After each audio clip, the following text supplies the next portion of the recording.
दोस्तों, आज की कहानी है ननद जी आपका ये मायका है तो मेरा भी ये ससुराल है।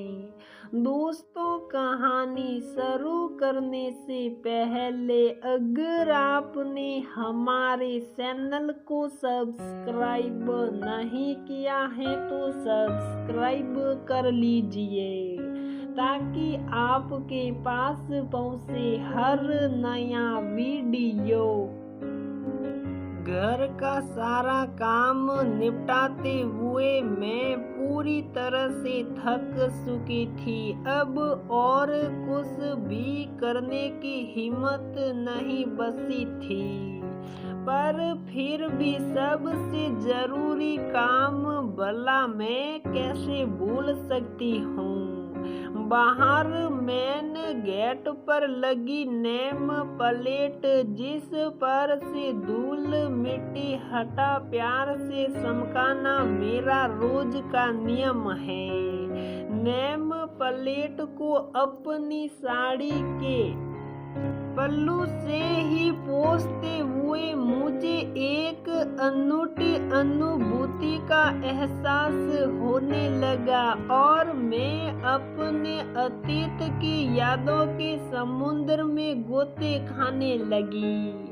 बात तब की है जब मैंने शादी से पहले इंटीरियर डेकोरेशन का कोर्स पूरा करने के बाद घर को अपने तरीके से सजाने की कोशिश की, परंतु मम्मी पापा ने यह कहकर मना कर दिया, बेटा तुम्हें जो कुछ भी करना है अब अपने घर जाकर करना।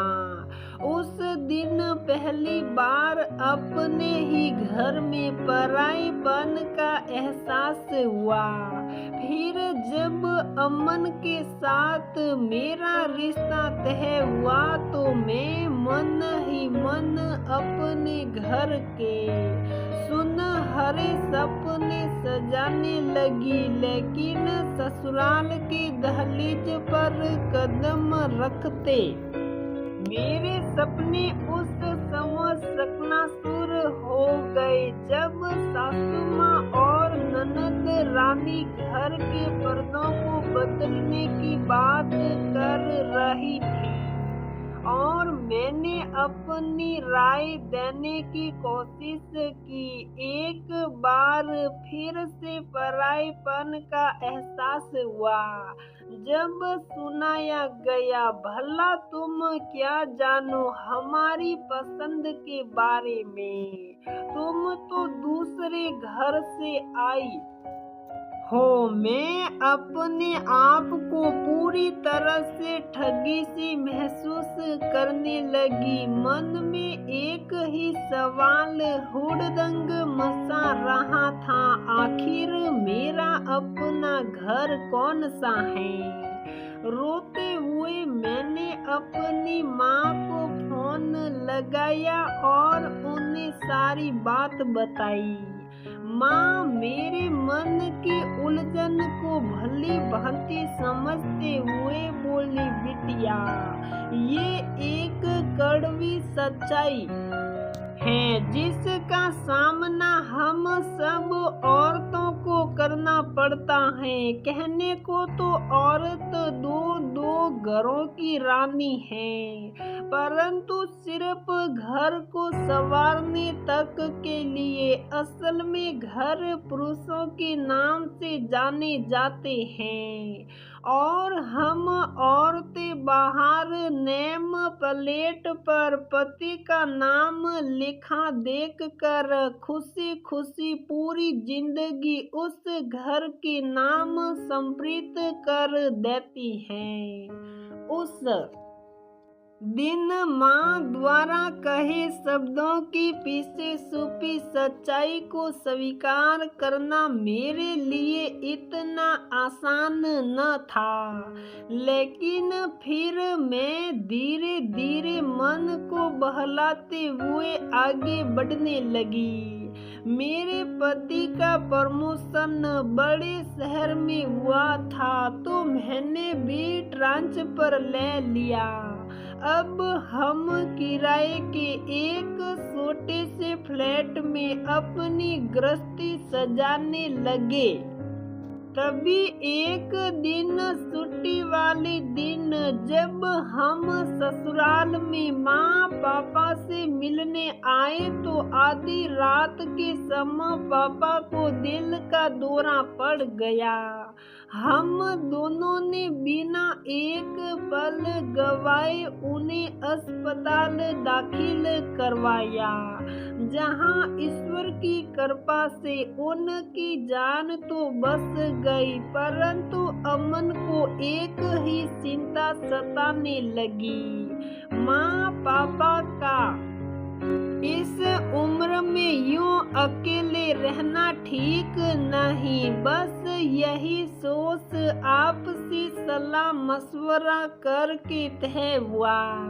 माँ पापा अब अकेले न रहकर हमारे साथ शहर में शिफ्ट हो जाएंगे, परंतु उस किराए के छोटे से 2 कमरों के फ्लैट में गुजारा करना इतना आसान नहीं था।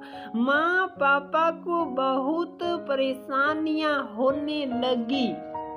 अमन ने खुद का बड़ा घर लेने के बारे में सोचा, परंतु उसे खरीदने के लिए पैसे कम पड़ रहे थे। अब सबकी नजरें मेरी सैलरी में से हर महीने बचा कर रखे पैसों पर थी।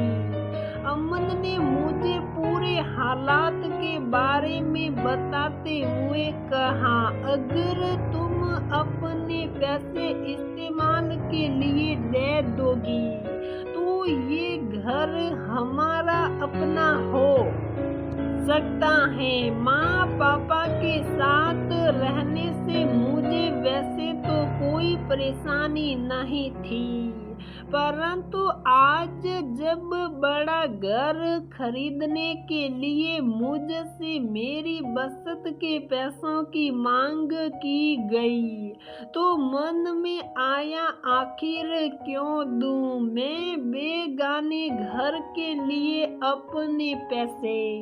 मैं अमन को पैसे देने से मना करने के बारे में सोचने लगी। फिर दूसरे ही पल माँ पापा की मुश्किलों का एहसास हुआ और समझ आया, इस उम्र में इनके आराम की जिम्मेदारी किसी और पर नहीं बल्कि हमारे ऊपर है। बस यही सोच मैंने बिना समय गवाए अपनी बचत के सारे पैसे अमन को दे दिए और घर खरीद लिया गया। गृह प्रवेश के दिन जब मैं तैयारियों में व्यस्त थी तो माँ पापा ने आवाज देकर मुझे बाहर आने को बोला। बाहर का नजारा देखकर आंखें खुली की खुली रह गई। बाहर नेम प्लेट पर अमन के साथ साथ मेरा नाम भी लिखा हुआ था। एक टक आंखों में आंसू लिए निहारते हुए मुझे बिल्कुल ध्यान न रहा कब मेहमान आने शुरू हो गए। बुआ सास ने गाड़ी से उतरकर सबसे पहले माँ को नए घर के लिए बधाई दी। फिर जैसे ही उनकी नजर नेम प्लेट पर पड़ी तो गुस्से में बोली, ये कौन सी उल्टी रीत चला रहे हो तुम लोग। हमेशा से घर तो मर्दों के नाम से जाने जाते हैं, कभी किसी औरत का नाम बाहर लिखा देखा है। पास खड़े अन्य रिश्तेदारों ने भी बुआ की बात पर अपनी सहमति दिखाई तो माँ बोली, बहन जी आपने ठीक कहा, अब तक घर के बाहर केवल मर्दों के नाम ही लिखे जाते थे, लेकिन इस रीत को बदलने के लिए किसी को तो पहल करनी पड़ेगी। अब तक औरत को मात्र शब्दों में घर की मालकिन कहा जाता था, परंतु समय बदल चुका है। आज की पढ़ी लिखी व समझदार औरत ने ये साबित कर दिया है कि उसके योगदान के बिना घर का अस्तित्व संभव नहीं। और फिर घर तो घर की मालकिन से होता है, जो इसे सहेजने में अपने आप को भी भूल जाती है और दिन रात बस घर की खुशियों के बारे में सोचती है। इतना सब करने के बाद एक छोटा सा मान तो हम उसे दे ही सकते हैं, घर के बाहर उसका नाम लिख कर, ताकि आते जाते जब उसकी नजर पड़े तो अपनेपन का एहसास हो। माँ ने मुझे गले लगाते हुए कहा, बेटा अब तक मैं गलत थी, तुम पराई नहीं बल्कि इस घर की असली मालकिन हो।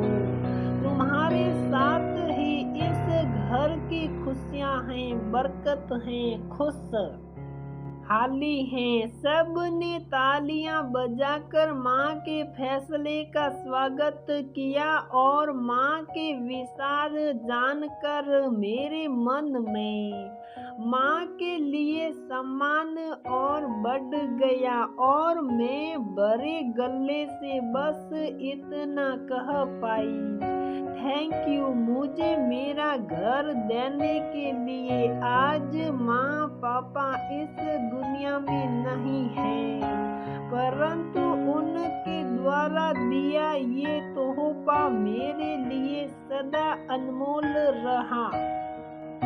तो दोस्तों हमारी ये कहानी यहीं पर समाप्त होती है। अगर आपको हमारी ये कहानी पसंद आती है तो प्लीज वीडियो को लाइक करें, शेयर करें और हमारे चैनल को सब्सक्राइब जरूर करें।